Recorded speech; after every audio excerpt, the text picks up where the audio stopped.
I really like New Balance.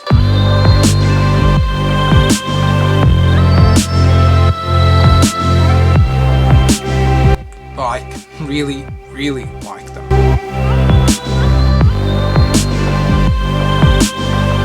They make excellent running shoes, good looking basketball shoes, and their lifestyle models have that retro athletic vibe that doesn't seem to date.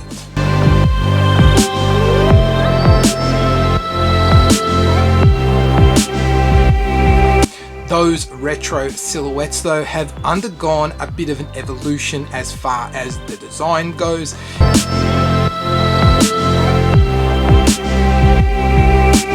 We've seen New Balance take inspiration from many different sneakers within its own back catalogue and roll up a few of those into some new models as part of their lifestyle range. We've seen that with the 5740, the 327, the 237, and now we've got it in the form of the XC-72. This is the shoe I want to talk about in this video, and I can't wait. Let's get into it.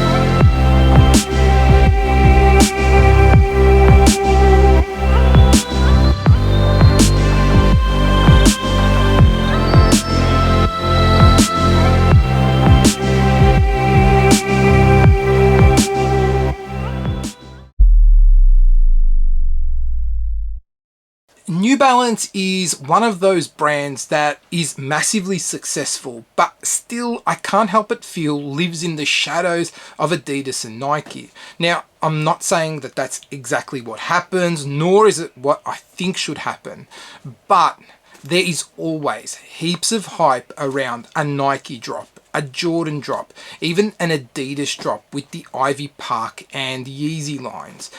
There isn't really that same amount of hype for a New Balance release.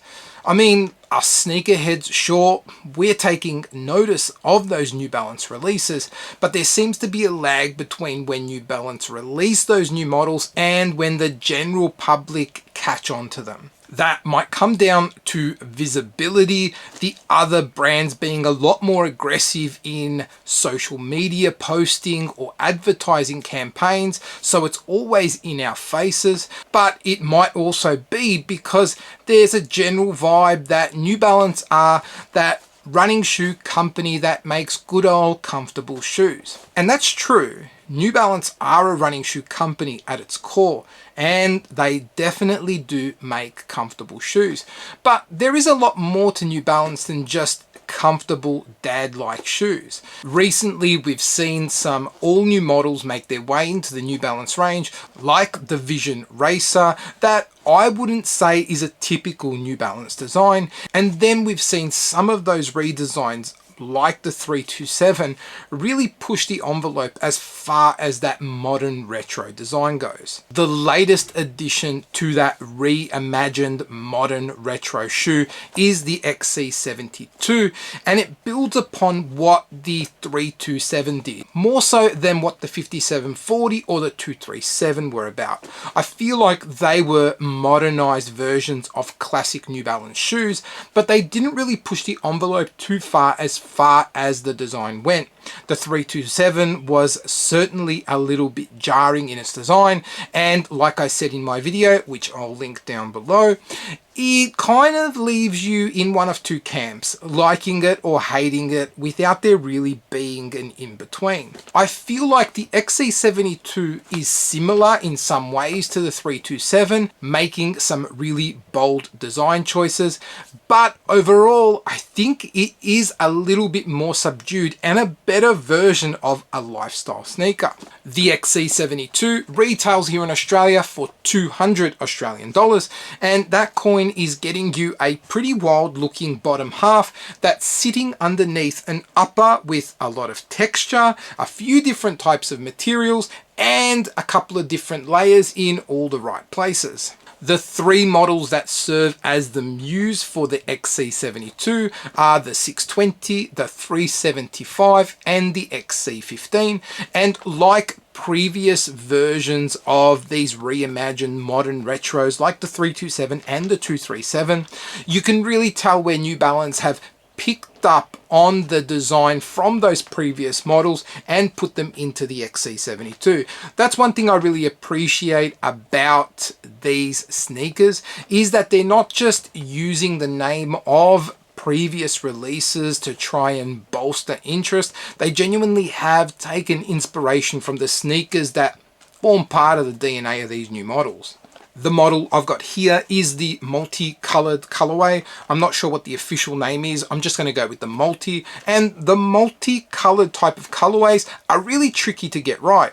I think if you don't nail the balance of colors that you're putting on a shoe, it's really easy for the shoe to actually be a single color with highlights of other colors.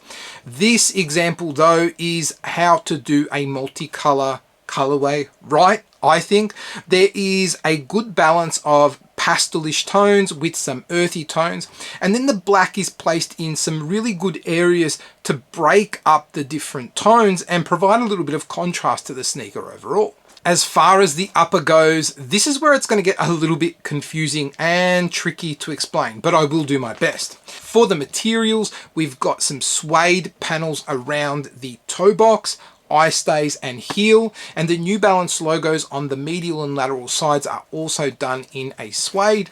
We've got what is, I think, a TPU plastic type of panel that's wrapping around the heel and adds some stability. That has some indentations running through it. I'm not sure if it's only this colorway, but they are kind of like wavy lines, and it looks good against the other colors. The midfoot, I guess what probably makes up most of the shoe, is a nylon material, and then for the tongue we've actually got microfiber there. It's a lot, but it all works really well. One thing to note about the suede and leathers that have been used in the XC-72 is that they're chromium free. What that basically means is that there is no chrome added through the tanning process of the suedes and leathers, and that is meant to be better for the environment and for us as human beings. I guess that's New Balance's way of making an environmentally friendly shoe in some respects without really creating a sustainable model. And as for the bottom half of the XC-72, we have just as much going on down below as we did in the upper. Cushioning is provided by way of EVA. It's comfortable, it gets the job done, and I've got no complaints. And there is a squared off oversized type of wedge around the back, which works really well with the outsole design. The outsole is pretty wild because you've basically got two types of tread pattern being separated by this black strip. That black strip runs all the way up into the upper and then through the center of the toe box into the tongue. It's a really nice detail that I think looks really good when you're picking up the sneaker and holding it in your hand. I'm not sure if you'd fully appreciate it when you see someone walking in it, but I like it. Now, coming back to the tread pattern, you've got two types of tread in the outsole. On one half, you've got a circular type of lug, and on the other half, you've got a kind of spiky type of cluster design. In this colorway, they are two different colors, and those tread patterns actually wrap up into the midsole area of the shoe around the forefoot.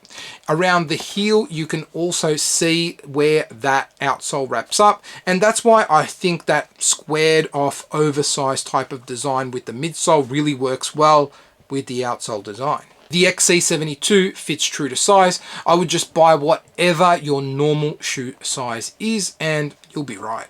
I am a huge fan of the XC-72. I really love the design. In a lot of ways, I think it is a better overall shoe than the 327.